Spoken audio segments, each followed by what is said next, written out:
So mga lodi, no, share ko sa inyo yung koneksyon kung saan mahina itong trusses na scissor pipe. So dito, yung dinugtungan dito, yun yung pinaka weak point ng trusses na to.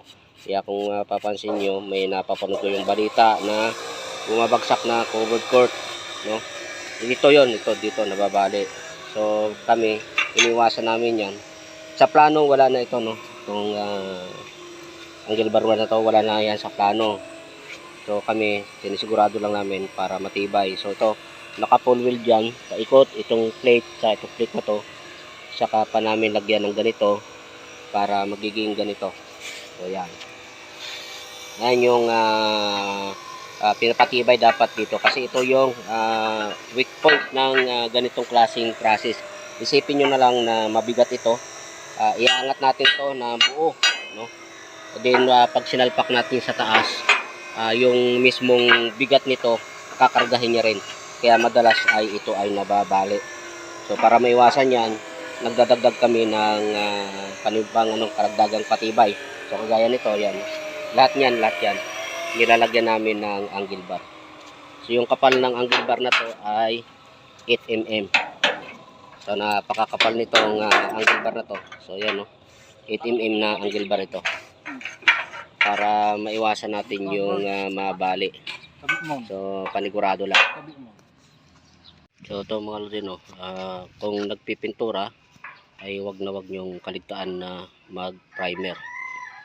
So kung napapansin nyo, nakaligtaan lang talaga yung primer na yan at tayo nagpipinis coating na, no, yung silver. Pero yung iba nirerekta na nila yan diretso final paint na, pero tayo sinusunod pa rin natin yung tamang proseso. At yan kasi pagka itong silver ang idirekta natin dyan, manipis lang yung silver at yan ay inami lang, no? Pag naulanan yan, may posibilidad na magkaroon ng kalawang, no? Lalabas yung kalawang. So para maiwasan yung paulit-ulit na trabaho, so make sure na sundin yung tamang proseso. So yan, lilinisin muna lahat ng alikabok, inaalis yan. Lahat ng rebaba inaalis bago pinturahan ng primer. Pag natuyo, saka tayo magsisilver. So kagaya nito, naka-silver na yung mga yan. Finish na pintura na.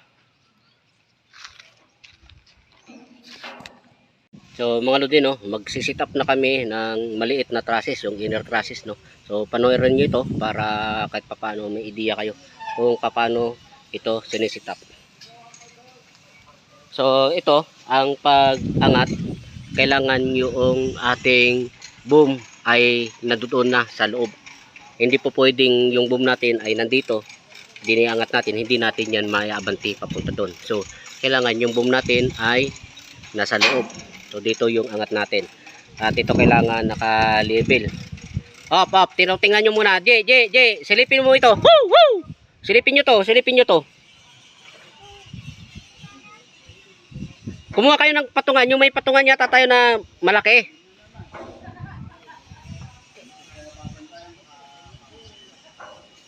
Babaon din yan, J. Babaon din yan. Kung wala kayong malambot yan.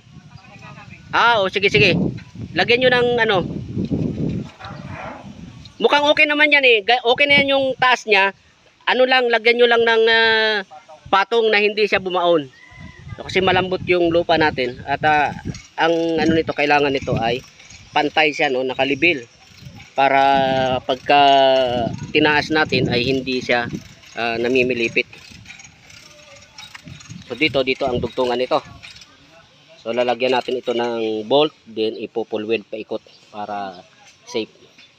So ngayon lalagyan ng secure yung ating patungan doon.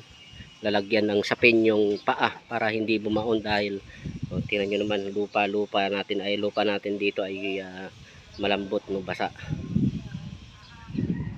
Katala sana man, kinuha mo na. Katala.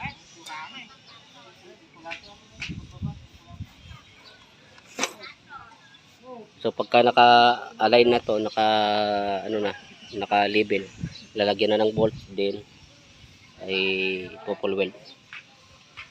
Sige, baba nyo daw para pumantay dito. So So, gagamitan namin ng chimblock kasi napakabigat nitong process na to.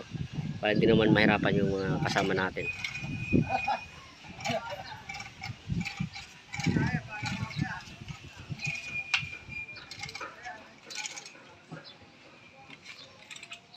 So, to napakahalaga na ano na may mga gamit kayo na ganito, no? Meron tayong kabayo at chimblock para hindi magpaulit-ulit yung trabaho kasi kung tao-tao yan bubuhatin and then pagka nabigatan ibababa uli, unlike itong meron tayong equipment ay hindi yan nangangawit, no? Op, pwede na siguro. Yun na lang, kalsuhan nyo na lang yun. Okay na yan, kahit na dyan na lang yung dyan na lang yung kadena. So as is na yan. Kakalsuhan na lang to. Yan, kakalsuhan yan. Hanap kayo ng pangalso para magkalibil sila dito. So yan. Ay, round bar yung mga angle bar dyan. Malaki yan. Okay. So, oh, anong nangyari? Oh, mabigat talaga. Oh, ingat sa ha.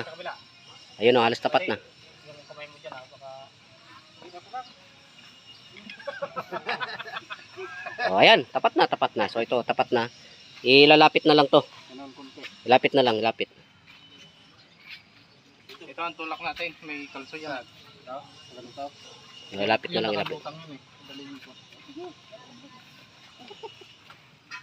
Okay. Sikwate. Papunta dito. Dalawa. Di pa isa lang. Isa konti lang. Op. Yung isa pa. Di yung isa, yan atas mo muna 'yon. Atas mo muna yung isa. Op. Yan. Sige, pwede niyo na ilapit. Lapit natin tong yan. Pampabigat pa 'to eh. Okay. Umangan nyo na ng tornilyo yan, G. Kuha kayo, Lino, yung bareta. Ikalso nyo doon kasi nakalutang yon. Pigilin mo.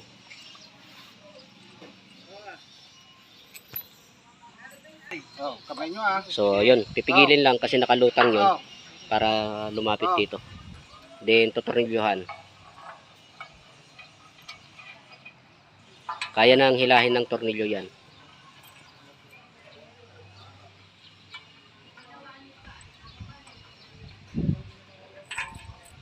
May washer dapat magkabilaan.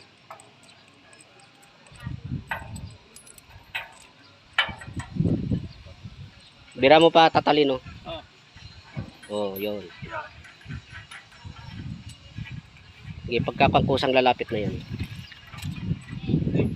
Magkabaliktaran yung hindi pare-parehas yung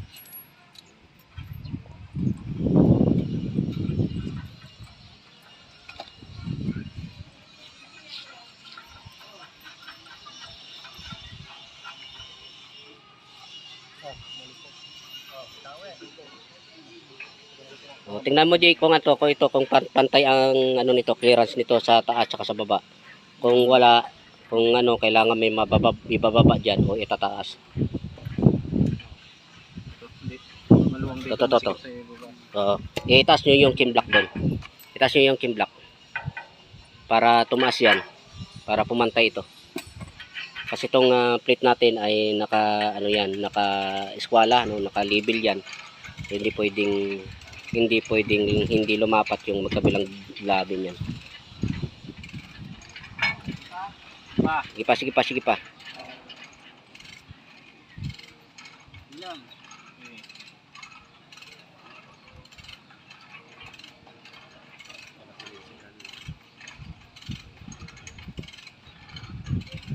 Oh. So silipin nyo rin, Jay. Baka mamaya sobra naman. Oh, alis ka na dyan, Ronnie. Hayaan mo na sa mga veterans yan ang gumalaw dyan. So, ito na ito. Ito sinasabi ko kailangan pantay yung clearance nito tsaka sa baba. Ibig sabihin, pantay na tayo. So, ganun lang. Kaya napakahalaga ng may chimblock para hindi na nangangawit yung ating mga kasama sa pagbubuhat.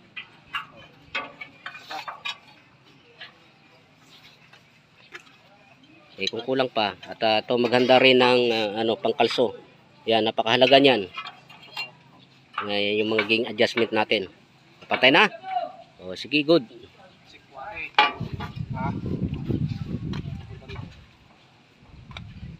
Oo, okay na, sige na, higpit na. So, ayan. Naka-level na tayo, nakapantay na tayo, pwede na higpitan yan. Walang kontrahe. By script. Kunin yung by script. Ronnie, ikaw na nga ang pumunta sa, dalhin mo to. Yan, maghanap ka ng sakit na kasya nito doon sa van. Merong impact drive doon, yung barena. Lagyan mo ng battery kumuha ka ng para mapadali tayo. So, kumali din ito na. Nahigpitan na yung mga tornilyo. Then ipopulweld na natin ito ngayon. So, yung ipopulweld dyan, ito lang. Itong taas, baba. Then yung gitna, mag-welding na lang yan, mga ganyang kahaba. Mga bawat yung katapat ng bolt, no? Pero ito, isang welding pa. So, kailangan dalawa yung welding machine natin. Hindi tayo matatapos dyan. Ito gamit ang bagay. Ay, circulate.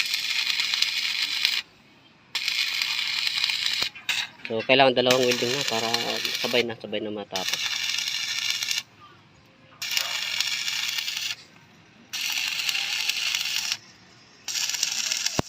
So, ito mga lodi, bago ito iakyat, kailangan yung mga dapat pinturahan, dapat i-retouch na. Dahil napakahirap. Diretso yan. Dapat to ma-retouch na. Kasi kung nasa taas yan, napakahirap na. At madaling makita yan sa taas. Ito, pangatlong beses na ito, nire-retouch. Kasi dapat na iakyat na. Umulan. Siyempre, mapuputikan na naman. So ngayon ito, talagang final na ito kasi ito na set up na. Sasabit na lang to.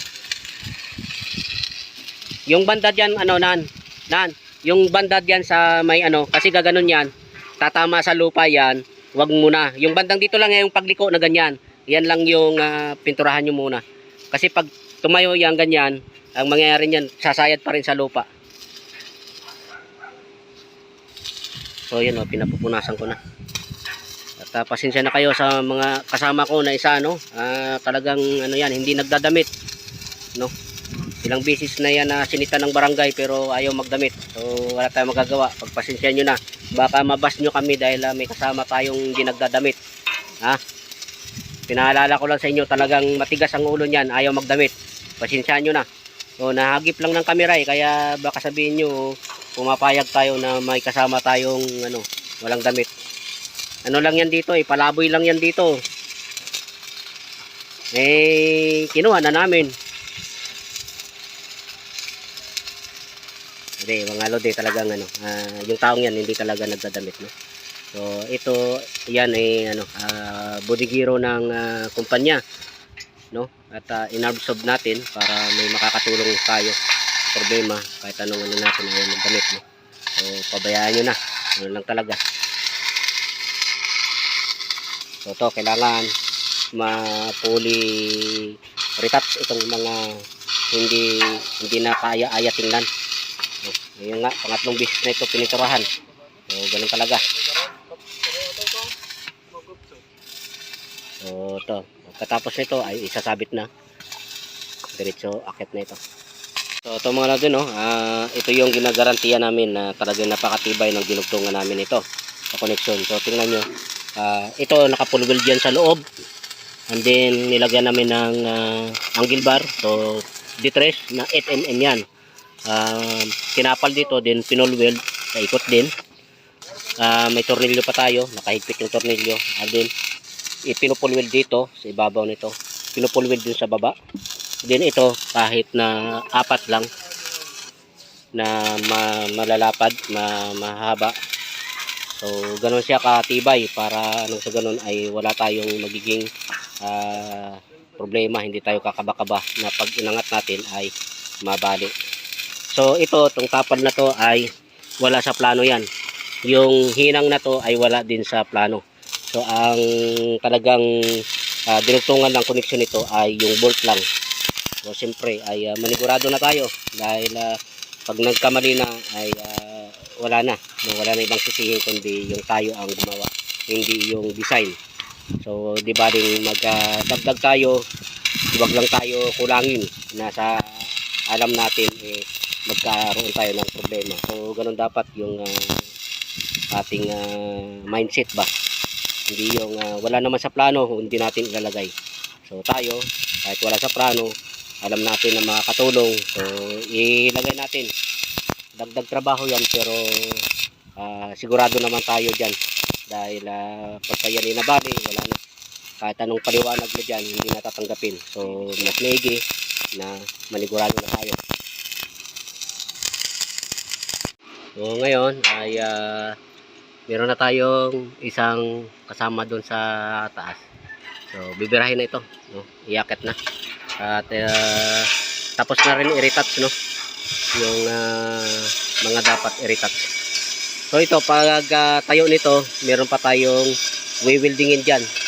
Kasi yung ilalim niyan kailangan pa natin ma-full weld. So patatayuin lang muna ito, papatayuin lang.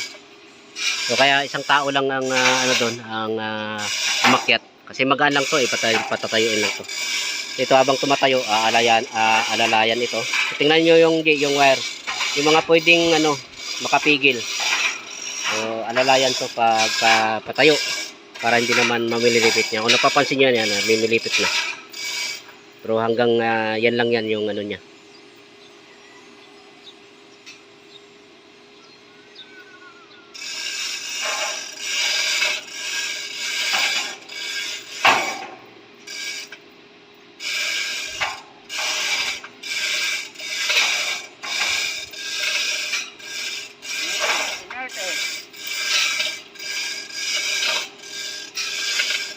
Di, tulungan na doon sa kwan. Bareta. Mas mataas yun, oh. Sikwatin doon sa kwan, sa likuran, para matulungan to. May mga tubo dyan, hanap ka nga ng tubo na pwedeng pang sikwat din dyan. Para matulungan yung, kasi Pipi. Sa likod ka, sa likod. Ilaglag mo na sa kwan. Laglag mo na dyan.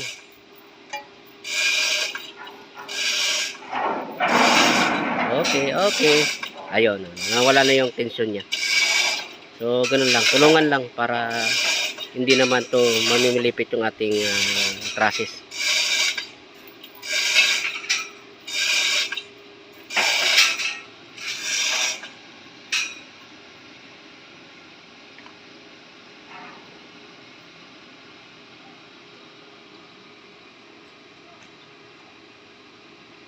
Ngayon pagka medyo tumayo na yan, sisikwatin naman yan papunta dito sa poste.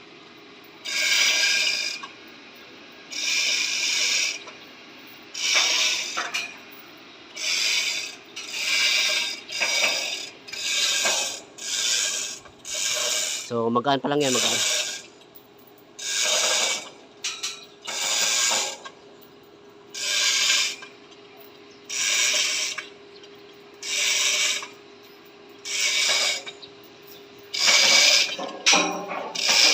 Hop, tama muna. Higpitan nyo muna to. Hindi pa ito na fully higpitan yung tornilyo. Higpitan nyo muna dyan yung tornilyo na nasa ilalim. Hayaan mo na dyan, hindi naman na nakasagabal. Kabila. Yan. So, kailangan mahigpit yan.